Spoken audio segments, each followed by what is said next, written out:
చాలామంది పాతకాలంలో ఏం చేసేవాళ్ళంటే సబ్బు వాడేవాళ్ళు కాదు.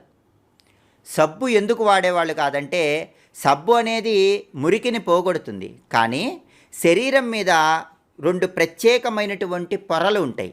మనం సబ్బు ఎక్కువగా వాడినప్పుడు ఆ 2 పొరలు కూడా క్రమక్రమంగా వాటిలో ఉన్న రసాయనాలు కోల్పోతాయి.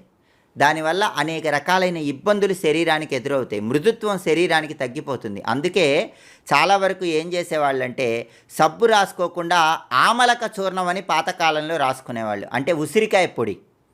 ఉసిరికాయ పొడి శరీరానికి రాసుకొని పాతకాలంలో స్నానం చేసేవాళ్ళు.